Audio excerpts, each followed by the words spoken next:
মমতা বন্দ্যোপাধ্যায়ের দলকে ফোঁস করার নিদানের পাল্টা এবার কটাক্ষ করলেন কেন্দ্রীয় মন্ত্রী তথা বিজেপির রাজ্য সভাপতি সুকান্ত মজুমদার।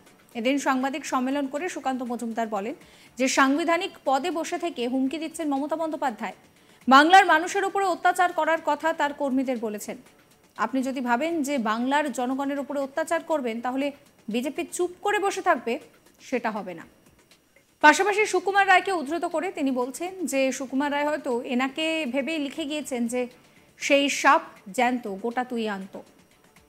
জনগণ বলবে তেরে মেরে ডান্ডা করে দি ঠান্ডা। পাশাপাশি তার আরো সংযোজন, ভাবতে লজ্জা লাগছে ভারতের ফেডারেল স্ট্রাকচারের একজন মুখ্যমন্ত্রী হয়ে উনি বাংলাকে অশান্ত করার কথা বলছেন নর্থ ইস্ট অশান্ত হবে। এটা কার ভাষা? এ তো বাংলাদেশের জামাতদের ভাষা। আমি কেন্দ্রীয় এজেন্সিগুলোকে অনুরোধ করব মমতা বন্দ্যোপাধ্যায়ের ওপরে সতর্ক দৃষ্টি রাখুন। কি বলছেন তিনি, শুনুন। মুখ্যমন্ত্রী হয়ে সাংবিধানিক পদে বসে থেকে তিনি হুমকি দিচ্ছেন, দিয়ে বলছেন যে বাংলার মানুষের উপর অত্যাচার করার কথা তার কর্মীদেরকে বলছেন আর ফোর্স করার কথা বলছেন। কবি সুকুমার রায় হয়তো এনার কথা ভেবেই অতীতে লিখে গেছিলেন সেই সাপ জ্যান্ত গোটা দুই আনত। সেই সাপ জ্যান্ত গোটা দুই আনত। বাংলাতে দুজনই সাপ এখন আছে, দেখতে পাচ্ছি আপনারা। তবে তাদের জন্য কি ট্রিটমেন্ট হবে, জনগণ কি ট্রিটমেন্ট করবে সেটাও কিন্তু বলে গেছেন কবি। তেরে মেরে ডান্ডা করে দি ঠান্ডা। যারা ফোর্স করতে আসবে বাংলার জনগণ তাদের তেরে মেরে ডান্ডা করে দি ঠান্ডা এই মন্ত্র দিয়ে ট্রিটমেন্ট করবে। সে মাননীয় মুখ্যমন্ত্রীকে বলতে চাই, যতই ফোর্স করুন আপনি আর আপনার ভাইপো মিলে দুই জ্যান্ত সাপ। বাংলার জনগণ কিন্তু তৈরি হয়ে আছে আপনাদেরকে মারার জন্য, গণতান্ত্রিক ভাবে, আপনার গুন্ডাদের মতো না, গণতান্ত্রিক ভাবে মারার জন্য তৈরি হয়ে আছে। যারা ফোর্স করতে আসবে গণতন্ত্রে ফোর্সের জায়গা নেই। গণতন্ত্রে মানুষ আপনাদেরকে শিক্ষা দেবে। শুধু তাই নয়, সেখানে তিনি থেমে থাকেন। আজকে ভাবতে অবাক লাগছে, লজ্জা লাগছে। একজন ভারতবর্ষের ফেডারেল স্ট্রাকচারের মুখ্যমন্ত্রী হয়ে উনি বলছেন বাংলাকে অশান্ত করার চেষ্টা করলে আসাম অশান্ত হবে, মণিপুর অশান্ত হবে, নর্থ ইস্টকে অশান্ত করার কথা বলছি। কার ভাষা? বাংলাদেশের জামাতের ভাষা, ভারত বিরোধী শক্তিগুলোর ভাষা। বাংলার একজন মুখ্যমন্ত্রী, ভারতবর্ষের একজন মুখ্যমন্ত্রী হয়ে তিনি ভারতবর্ষের একটি অংশকে অশান্ত করার কথা বলছেন, নর্থ ইস্টকে অশান্ত করার কথা বলছেন। আমি কেন্দ্রীয় এজেন্সি যারা ভারতবর্ষের আন্তরিক এবং বাহ্যিক সুরক্ষা দেখে তাদের কাছে অনুরোধ জানাবো যে মমতা বন্দ্যোপাধ্যায়ের উপর সতর্ক দৃষ্টি রাখুন।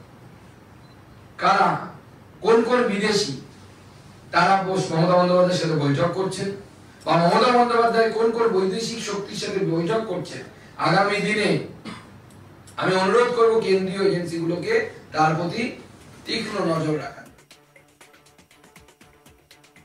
এদিন সুকান্ত মজুমদার আরো বলেন যে এটা তার স্বভাব, ছোট ছোট বিষয়ে এইসব বলা।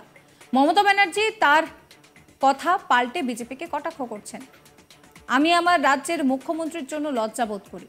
তিনি দেশের সরকার পড়ে যাওয়ার কথা বলছেন, তিনি দেশের সঙ্গে নর্থ ইস্ট বানিয়ে দেওয়ার কথা বলছেন। আমি অনুরোধ করব সেন্ট্রাল এজেন্সিকে ও দেশের বাইরে ও আভ্যন্তরীণ নিরাপত্তার বিষয়ে মমতা ব্যানার্জির দিকে নজর রাখুন। যদি তার কথা সত্যি হয় তাহলে দেশের জন্য তা হুমকি। শুনুন সুকান্ত মজুমদারের আরো অভিযোগ।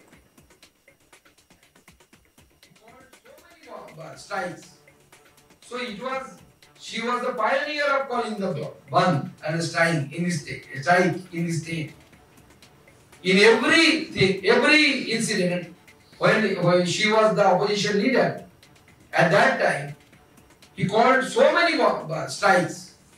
So it was her habit to call strike in each and even a minor incident happened.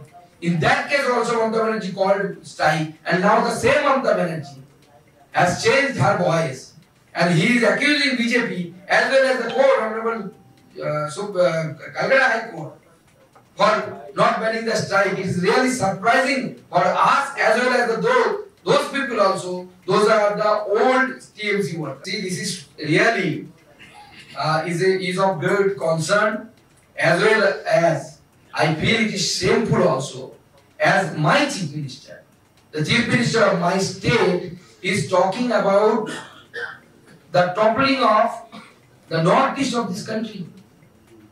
I would like to request the central agencies, those are concerned about the internal security of this country as well as the external security of the country, to keep a close look on Mamata Banerjee, because it is, if what he has said is true, then it is really, I think, is of great concern that Mamata Banerjee will topple the northeastern state that will be the threat to the internal security of this country. Mamata Bandyopadhyay এর আগে বলেছিলেন যে আপনারা অনেক অপমান করেছেন, অনেক অপমানিত হয়েছি, কিন্তু যদি আপনাকে কেউ কামড়ায় তাকে কামড়াতে বলছি না, তবে ফোঁস করে উঠুন। অর্থাৎ কর্মীদেরকে ফোঁস করে ওঠার কথা বলেছিলেন মমতা বন্দ্যোপাধ্যায়। পাশাপাশি তিনি বলেছিলেন যে নরেন্দ্র মোদী যদি বাংলায় আগুন জ্বালানোর চেষ্টা করে তাহলে ছেড়ে কথা বলা হবে না, নরেন্দ্র মোদীর চেয়ার টলমল হয়ে যাবে, সেই কথাও তিনি বলেছিলেন। এবার তার পাল্টা তার এই ফোঁস নিদানের কটাক্ষ সুকান্ত মজুমদারের। সাংবাদিক সম্মেলন করে সুকান্ত মজুমদার বলছেন যে সাংবিধানিক পদে বসে থেকে মমতা বন্দ্যোপাধ্যায় হুমকি দিচ্ছেন, বাংলার মানুষের উপরে অত্যাচার করার কথা বলছেন। আপনি যদি ভাবেন যে বাংলার জনগণের উপরে অত্যাচার করবেন আর বিজেপি চুপ করে বসে থাকবে, সেটা হবে না। পাশাপাশি সুকুমার রায়কে উদ্ধৃত করে সুকান্তবাবু বলছেন যে সুকুমার রায় তাকে দেখেই হয়তো লিখেছিল যে সেই সব জ্যান্ত গোটা দুই আন্ত। কি বলছেন সুকান্তবাবু, শুনুন। মুখ্যমন্ত্রী হয়ে সাংবিধানিক পদে বসে থেকে তিনি হুমকি দিচ্ছেন, দিয়ে বলছেন যে বাংলার মানুষের উপর অত্যাচার করার কথা তার কর্মীদেরকে বলছেন, আর ফোর্স করার কথা বলছেন। কবি হয়তো, কবি সুকুমার রায় হয়তো এনার কথা ভেবেই অতীতে লিখে গেছিলেন, সেই সাপ জ্যান্ত গোটা দুই আন্ত, সেই সাপ জ্যান্ত গোটা দুই আন্ত। বাংলাতে দুজনই সাপ এখন আছে, দেখতে পাচ্ছি আমরা। তবে তাদের জন্য কি ট্রিটমেন্ট হবে, জনগণ কি ট্রিটমেন্ট করবে, সেটাও কিন্তু বলে গেছেন কবি। তেরে মেরে ডান্ডা করে দিই ঠান্ডা। যারা ফোর্স করতে আসবে বাংলার জনগণ তাদের তেরে মেরে ডান্ডা করে দিই ঠান্ডা, এই মন্ত্র দিয়ে ট্রিটমেন্ট করবে।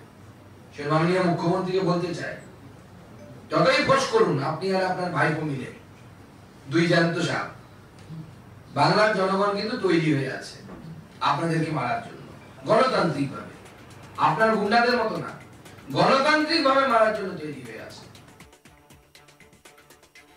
সাবস্ক্রাইব করবেন আজ তাক বাংলার ইউটিউব চ্যানেলকে, ফলো করবেন হোয়াটসঅ্যাপ চ্যানেলও।